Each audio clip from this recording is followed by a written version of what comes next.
नमस्कार. युद्धभूमीवर लढता लढता अर्जुनाच्या दिशेने निघालेला कर्णाचा रथ अचानक एक चाक जमिनीत धसल्यामुळे अडकलेला आहे आणि त्यामुळे कर्णाच्या मनामध्ये वेगवेगळे विचार येत आहेत. त्याला आपल्याला मिळालेल्या सगळ्या शापांची जाणीव होते आहे आणि याच जाणीवेतून त्याच्या मनात काहीतरी वाईट घडणार आहे, अपशकुन घडतोय याची जाणीव होते. अशा वेळी आपल्यातल्या क्षत्रियाला जाग करून कर्ण या चाकाला बाहेर काढण्यासाठीचे प्रयत्न करतोय आणि आपला सारथी असलेल्या शल्याला तो म्हणतोय, महाराज शल्य, रथाचा चाक जमिनीमध्ये घुसलेला आहे, तो आपल्याला काढावा लागेल. तुम्हाला विनंती आहे. राजा आहे शल्य, काही झालं तरी तुम्हाला विनंती आहे की हे चाक आपण बाहेर काढावं. समोर बसलेल्या शल्यानं अशी मान माग करून कर्णाकडे बघितलं आणि म्हणाला, हे अंगराज कर्ण, मी सरसेनापतीचा सारथी झालेलो असलो तरीही मी मद्र देशाचा राजा शल्य आहे. या युद्धभूमीवर लढणाऱ्या अनेक योद्ध्यांशी, रथी महारथींशी माझं जवळचं नातं आहे.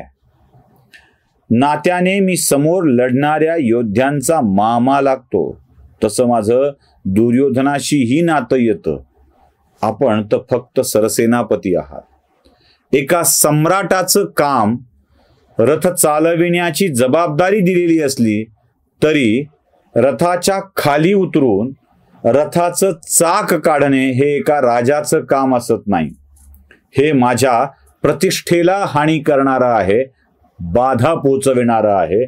तेव्हा आपल्या रथाचा चाक जमिनीत घुसला आहे, तो आपणच उतरून काढावा किंवा अन्य कोणाला तरी सांगावं.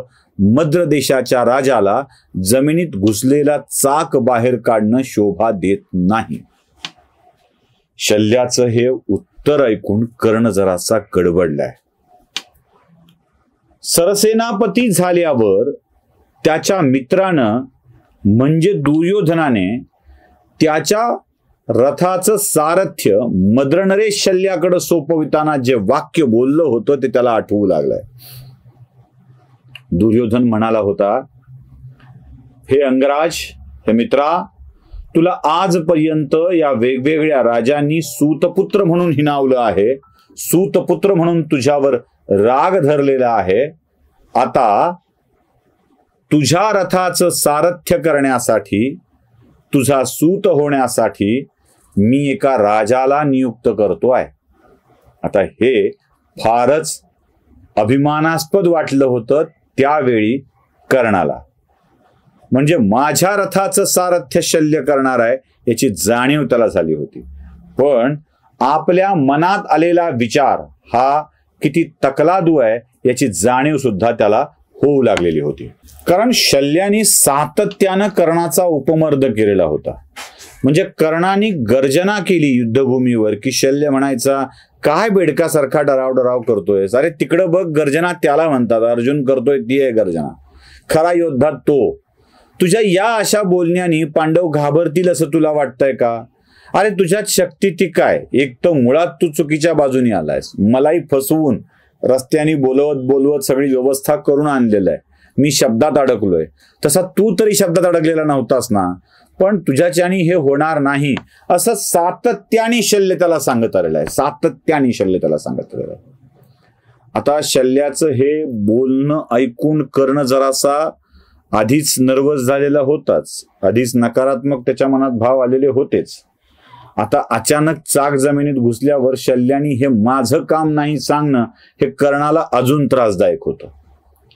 काय असतं बघा, अडचणीच्या वेळी आपल्याच माणसांनी घात केला की त्याला उत्तर देत बसणं आपल्या हातात नसतं.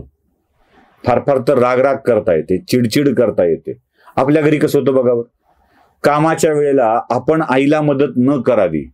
एकदम अशा प्रसंगात घरी पाहुणे आलेत, काहीतरी करायचंय आणि आईला एखाद्या गोष्टीची आवश्यकता आहे आणि तिला आपण म्हणालो जा, करत नाही जा, तेव्हा ती किती चिडचिड करते, किती रागात बोलते, भांड्यांचा आवाज वाढलेला असतो. पण तिला हे माहित असतं की आता कोणी मदत करणार नाही, माझी मलाच कामं करायला पाहिजे. मलाच आटपायला पाहिजे, पोरांनी मदत करण्याचं नाकारलंय, अहो तर मदत करतच नाहीयेत. तशी अवस्था कर्णाची झाली आहे.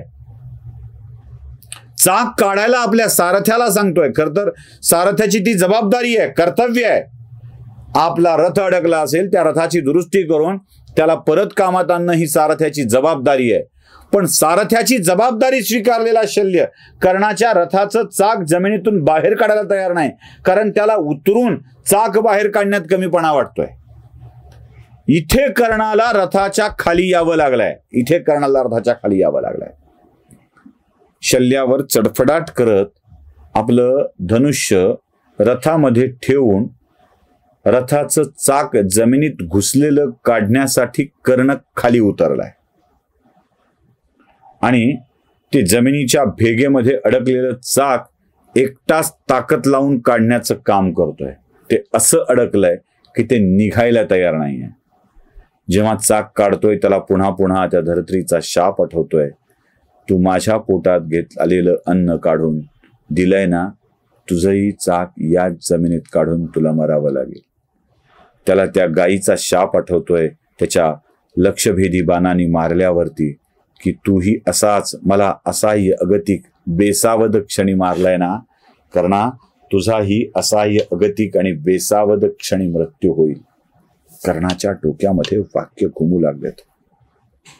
मागची कर्म कशी समोर येतात बघा. सगळी मागची कर्म कशी समोर येतात. जाणतेपणात अजाणतेपणात जे जे आपल्या हातून घडलंय ते सगळं आठवू लागतं.